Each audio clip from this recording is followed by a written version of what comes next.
And it's bad for you. Now, you wouldn't know it from some of the things I've said over the years, but I like people. I do. I like people, but I like them in short bursts. I don't like people for extended periods of time. I'm all right with them for a little while, but once you get up past around minute and a half, I got to get the fuck out of there. And my reason for this, my reason is for one that you may share, possibly. I have a very low tolerance level for stupid bullshit. That's all. Stupid bullshit. You know? And everyone wants to tell you their stupid bullshit. And a lot of them don't know when to stop talking. You ever run into that guy? Doesn't know when to stop talking, just continues running at the mouth like verbal diarrhea.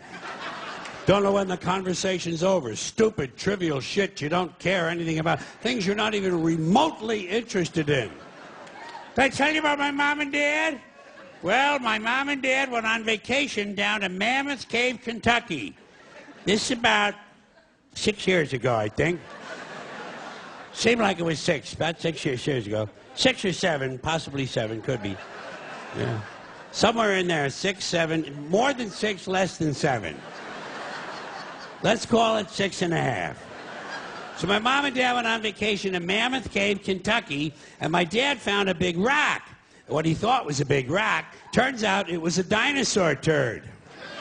A petrified dinosaur turd, 27-pounder. You know, now that I think of it, it might have been 8 years ago. That would have been close to Y2K, wouldn't it? Remember Y2K? Whatever happened? Everybody's all worried about that. Nothing ever happened. Big fuss.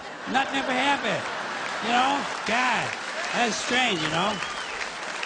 So let's say, we'll say it's 8 years. It was either 8 or 5.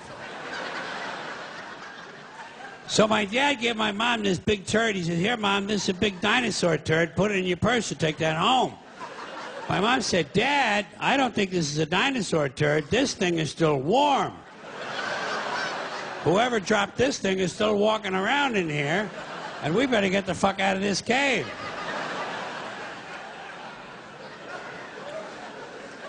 9 years ago. 9. I know it was 9 because my wife was pregnant with our first boy, Mahmoud ibn El Said ben Salam. And he's 10 now. Or is he? He's 11. Maybe he's 11. He's either 11 or 5. And while all this is going on, you're searching through your mind for something diplomatic and tactful and graceful that you can say to help end the conversation. And all I can ever come up with is, blow it out your ass! Blow it out your ass! Blow it out your ass! Blow it out your ass! Blow it out your ass! You know? But you can't say that. Good manners don't permit it. You have to find another way, and I go to body language. I try to use my body language to show that the conversation's over. I find myself leaning at a 45-degree angle, trying to indicate the direction I'd like to go if this person would just shut the fuck up. And that I might even give him a verbal cue. Surgery. Surgery. I'm late for surgery. I'm having my ears sewn shut. You know? Yeah. Same people on the phone. Same people on the phone. Don't know when to hang up. Don't know when the conversation's over. Dumb, trivial shit. Dumb questions. So what are you guys going to do 5 summers from now? We haven't made any plans. Marge wants to go to the beach. The kids kind of like it at the lake, and I want to go to the mountains. Grandma wants to visit her sister in Frog Bowls, Arkansas. How about you? Have you made any plans? It's never too early to make plans. We're going to Norway in 2025. Did you know that up until the 1950s, Norway's economy was based largely on fishing? But now, thanks to the expansion of the world economy and improved drilling technique, and once again, you're searching through your mind for the right thing to say to help end the conversation. Shut the fuck up comes to mind. Or blow it out your, how about shut your fucking pie hole, might be good. Or if he prefers cake, shut your fucking cake hole. But these things, you don't want to, you can't say those things. And you can't use body language on the phone. Well, you can always amuse yourself, you know.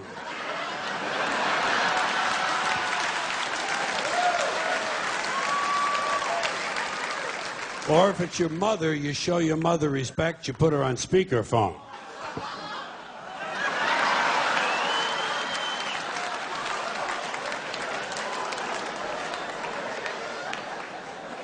But that doesn't move the conversation along. You have to find another trick, and I go to tone of voice. Do you ever use your tone of voice to try to talk them into a soft landing? You try to coax the person toward the end. Right. Good. Okay. Good.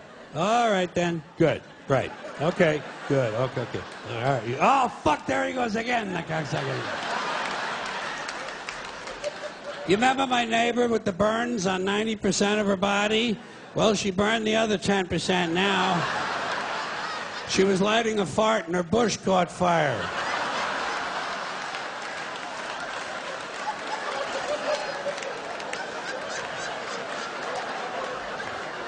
Listen, Reverend. Reverend, I hate to be rude, but I just took a 3.5-hour shit. And I'm bleeding from the asshole. Well, I don't have any mercurochrome. Yes, I'll put a Snoopy Band-Aid on it. Thank you. Yeah, thank you. You do that for me. Yes, say a prayer for my asshole. Thank you very much. You have to resort to these tactics because many people do not understand what a phone call should be or what a phone call is. Ideally, a phone call is the brief exchange of a few vital pieces of information. This is a phone call. Hey, Steve, what time's the circle jerk start tonight? 10 o'clock. Okay, listen, I'm going to be a little bit late. You'll have to start without me. Oh, don't worry, I'll catch up. I'm eating a whole bunch of oysters and watching a horny movie. It's called Tarzan Fucks a Zebra. Russell Crowe. Well, it's kind of a fantasy. Right now, Renee Zellweger is blowing a unicorn. That's a phone call. It should not be a 2.5-hour harangue of your third cousin describing her mailman's liposuction. God, people are fucking boring. People are just fucking boring.